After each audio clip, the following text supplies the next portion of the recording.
and essentially determining whether or not you can duplicate it.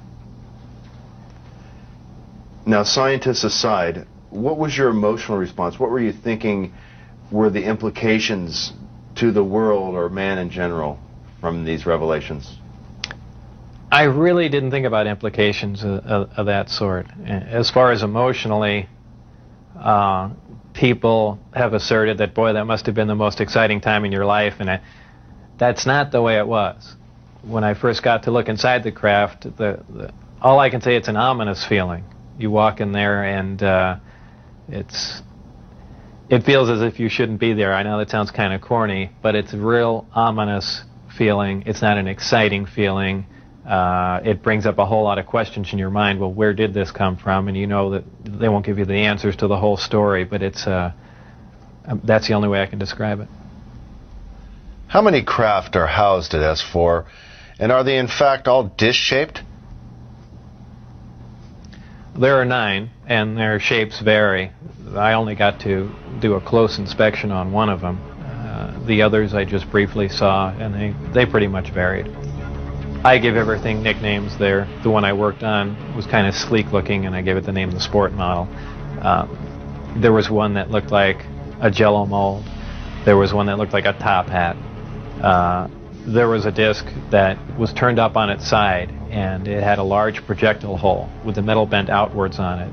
I can only surmise they were testing it to see if a projectile could penetrate it. Of course, it's just a guess on my part. But for the most part, they were pretty varied. How many times did you enter the disc, or did you only enter the sport model? I only entered the sport model. The other ones I wasn't allowed to loiter around, to go near, really even to look at. I just, at one point, walking through the hangar doors, all the bay doors between all the hangars were open, and I got a glimpse all the way down, of the whole corridor. But that was the only time it was ever open. Tell us about the lower level of the craft, where the gravity generators are located. The lower level of the craft, the floor itself is hexagonal, little hexagonal squares, and the hatch, or if you want to call it a hatch, the access way to get in there, is an ingenious little assembly. It's a honeycomb structure, and if you put your fingers in one end of the honeycomb and push, all the honeycombs will collapse in on each other, making a hole. It's kind of a neat doorway, something that we could, use. I don't know what for, but I mean, it's something that I haven't seen before, and it's kind of a novel idea, but a very efficient, lightweight, very strong access way. I had to hang upside down in there to see the lower level, essentially, and there were 3 large gravity amplifiers.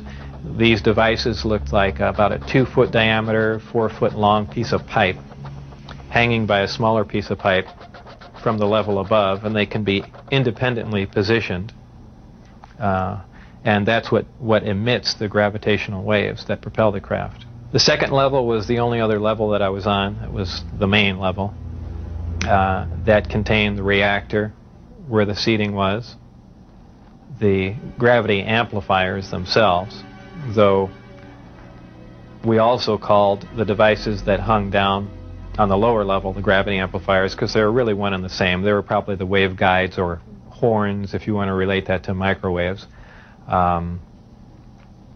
And really, that's about it. That's all that was on that level. So it's assumed this was not made for a human pilot. It would be extremely inconvenient for a human pilot. Humans really can't even function in there because of the ceiling clearance. The seats were so tiny. It was obviously made for a creature much smaller than a human. How does the craft achieve lift? It produces a gravity wave, which is similar to the gravity wave that the Earth produces. However, the craft phase shifts the wave. In other words, it turns the wave not really in an opposite polarity, but something to that effect, where it will work against the natural gravity wave of the Earth, and it produces lift in that effect. Is there any internal protection for the crew? Does the craft generate a gravitational field inside the craft itself? Well, the craft generates its own gravitational field. Being inside that field essentially doesn't shield you, but essentially you're in, and this is a terrible way to say it, almost in a different realm, because you're now influenced only by that gravitational field. For instance, people wonder how a craft like this can make a turn at such high speed, a 90-degree turn, when they would imagine people slamming up against the wall or something to that effect. Well, that really wouldn't happen. Inertia would have no effect. You're in a distortion, and don't forget that gravity distorts time and space, so really nothing is going to influence you while you're in there. Describe the gravity amplifiers for us and some of their different operating configurations.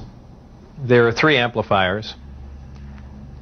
The craft can operate on a single one, can lift off the ground. The way in which it's propelled are 2 different ways. There's what they call Omicron configuration, where the craft is using one generator, or Delta configuration, where it's utilizing all 3. Delta configuration would be for space travel. Essentially, the craft will tilt up on its side, as opposed to a science fiction movie where you see a flying saucer moving around. The craft will tilt up on its side, focus the 3 gravity generators to a single point, and move through space that way. Moving around the source of gravity is a problem to a disk because it's interference, essentially. So what they do is they work with that interference to their benefit. They'll use one gravity generator to lift the craft off the ground. And as opposed to what we're used to, for instance, a plane, once it's in the air, we envision thrust or some force coming out the back of it to push it forward. The crafts work completely opposite of that. What they do is once they're hovering in the air, they'll swing the 2 remaining gravity generators up in front of them and create a distortion, essentially a downhill, and the craft rolls downhill for infinity. It's always chasing a little distortion. That's why they look goofy when they fly around at low speed, because they're essentially, and any time you run over, the gravity field around the Earth is not completely constant and stable, depending on the minerals and density of the Earth underneath it. The gravity will vary somewhat, and you will get odd movements of the craft. So its low-speed mode is kind of unstable for the most part. I only witnessed one test flight up close, officially. That I was just inside the hangar. The test was going off probably, just as the sun was going down, and it was a low-performance test. I believe there were some pilots or test pilots in the craft. The craft must have been retrofitted to fit them, because the seating arrangements were really not accommodating. They were in radio communication with the craft, which is kind of surprising to me, because the gravity waves that the craft was producing should have distorted the radio waves also. So apparently there's something there that I don't understand. The craft lifted off the ground, virtually noiseless, other than a small corona discharge on the bottom of the craft, indicating the presence of high voltage. That dissipated at about 30 feet, and it stood there completely silently, and moved over to the left and to the right, and sat back down. That was the entire test. However, that was an extremely impressive test. Maybe to someone that really knows little about science or anything, that wouldn't be a whole lot, but you have to realize this craft was about 52 feet in diameter. I don't know exactly how much it weighed, but it weighed a lot. And this was quite a scientific feat, to lift something completely silently, under control, and perform a maneuver like